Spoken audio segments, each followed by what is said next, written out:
Merhabalar, ben sporcu beslenmesi uzmanı Zehra Bora. Sağlıklı, fit, enerjik hayatıma yani benim kanalıma hoş geldiniz. Bugünkü videomda sakız hakkında sizlere A'dan Z'ye merak edilen tüm soruların cevabını veriyor olacağım. Gündelik yaşantınızda belki de sizler de hiç farkında olmadan sakız tüketiyor olabilirsiniz. Çalışma masamızda, arabamızda, evimizde, hatta makyaj çantalarımızın içerisinde bile sakız bulunmakta. Sigara içenler ve ağız ve diş sağlığı problemi olan kişiler de kokuyu bastırmak için genellikle sakız tüketiyorlar. Gelin sizlerle bugün sakız hakkındaki tüm bilgileri masaya yatıralım.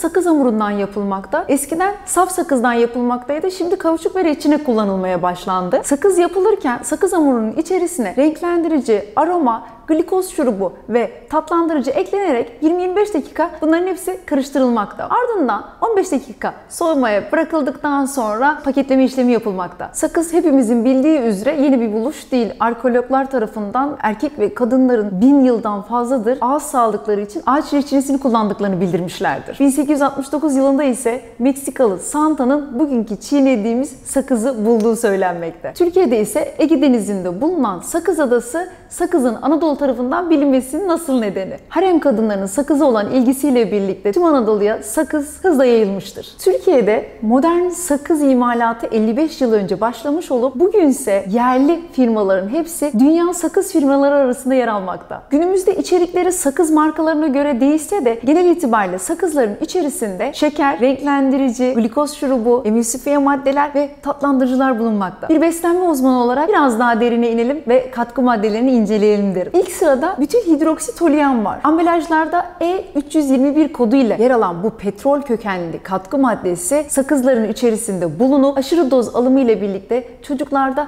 böbrek ve karaciğer hasarına neden olabilmekte. İkinci sırada ise aspartam bulunmakta. Tüm sakızlarda bulunan aspartam en çok kullanılan katkı maddesi. Aspartam birçok gıda ve içeceğin içerisinde bulunan, enerji içermeyen, normal şekere oranla 180 kat daha fazla tatlı olan, vücuttaki farklı organlarımızı olumsuz yönde etkileyen bir gıda katkı maddesi. Tabii insan vücudu belli bir miktarda aspartamı tolere edebiliyor. Ancak bizler gün içerisinde ne kadar aspartam aldığımızı bilmiyoruz. Tükettiğimiz gıdaların üzerindeki etiketlerde ne kadar aspartam bulunduğu içerisinde yazmıyor. Ve burada sizlerle çok özel bir bilgiyi paylaşmak istiyorum. Aspartam, aspartik asit ve fenilalanin tarafından sentezlenmekte. Fenilalanin içeriğinden dolayı fenilketonuri hastası olan çocukların aileleri tarafından dikkat edilmesi gerekmekte. Aldığınız her ürünün besin etiketini inceleyin ve üzerinde E951 kodunu gördüğünüz ürünler konusunda dikkatli olun. Üçüncü sırada ise titanyum dioksit bulunmakta. Ambalajlarda E171 kodu ile yer alan titanyum dioksit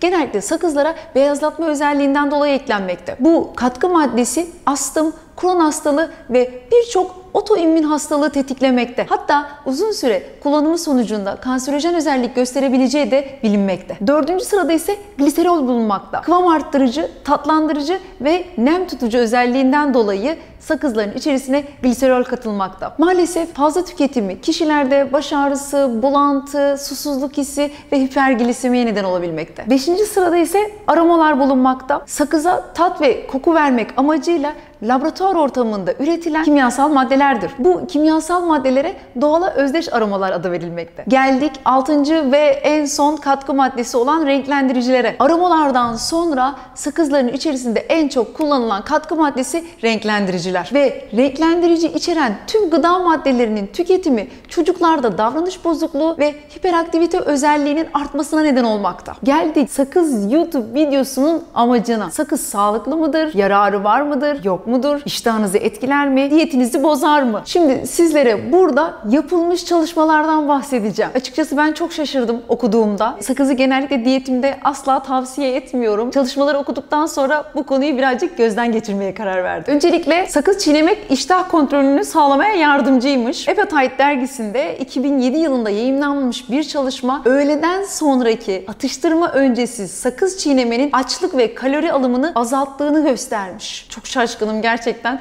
Bu çalışmayı çok geç okumuşum. Yine aynı çalışmadan devam ediyorum. Akşamüstü ara öğününden önceki 3 saatlik bir zaman diliminde 1 saat aralıklarla 15 dakika sakız çiğneyen yetişkinlerin sakız çiğnemeyenlere göre ara öğünlerinde 36 kalori daha az yedikleri gözlemlenmiş. Diyetinize olumlu veya olumsuz etkisini yanı sıra tercih edeceğiniz sakızın çeşidi fark etmeksizin öğünde daha az kalori alınmasını sağlıyormuş. Buradan bakılınca, bu çalışmaları söyleyince resmen sakız çiğneyesiniz geliyor biliyorum ama az önce bahsettiğim içerisindeki gıda katkı maddelerini unutmamakta fayda var. Devam ediyorum çalışmalara. Sakız pratik, ucuz ve düşük kalorili. Yapılan çalışmalar sakız çiğnemenin kilo kontrolü üzerinde anlamlı bir sonuca varılamadığını göstermiş. Ancak sakız çiğnemenin saat başı 11 kalori yaktığı ve kilo kontrolüne yardımcı olduğu da bildirilmiş. Şimdi burada şeye karar vermek lazım. Kalori yakacağım diye sakız çiğnemeli miyim? Gerek var mı? Gerek yok mu? Birazcık derin bir konu. Burada benim de çok dikkatimi çeken yine bir çalışma var. Kulağa mantıklı geliyor. Sizlerle de paylaşmak istiyorum. Gün içerisinde çok fazla atıştırma ihtiyacı duyuyorsunuz. Kalori alımını da azaltmak istiyorsunuz. Kalori alımını azaltmak adına düşük kalorili olan sakızı tercih edebilir. Bu sayede ağzınızı oyalayabilir. Gereksiz besin alımını engelleyebilirsiniz. Örnek verecek olursam 100 kalorilik bir parça çikolata yerine bir tane 10 kalorilik sakız çiğnemek kulağa çok mantıklı geliyor. Bu sayede fazla kalori alımının da önüne geçmiş oluyorsunuz. Her okuduğumda bu kadar işe yaradığını görüyor olmak beni çok şaşırtıyor. Sanırım bu saf sakız için geçerli. Ben içerisinde renklendirici ve bu kadar gıda katkı maddesi olan bir sakızın sağlıklı olacağını kesinlikle düşünmüyorum. 2019 yılında yayımlanan 12 makaleden derlenen derlemeye göre sakız çiğnemenin tükürük hacminde artış, kserostomi yani ağız kuruluğunda ve susuzluğu azaltmada etkisinin olduğu bildirilmiş. Ve konsantrasyonunuzu artırmanın, gerginliğinizden kurtulmanın yollarını arıyorsanız sakız çiğnemenizi tavsiye edebilirim. Günlük hayatın stresinden tatile çıkmadan da sanırım bir sakızla kurtulunabiliyormuş. Hazır stresi azaltıyormuş, gerginliği azaltıyormuş. Bana bir sakız verir misiniz? Ben bir sakız çiğnesem iyi olacak. Çok konuştum.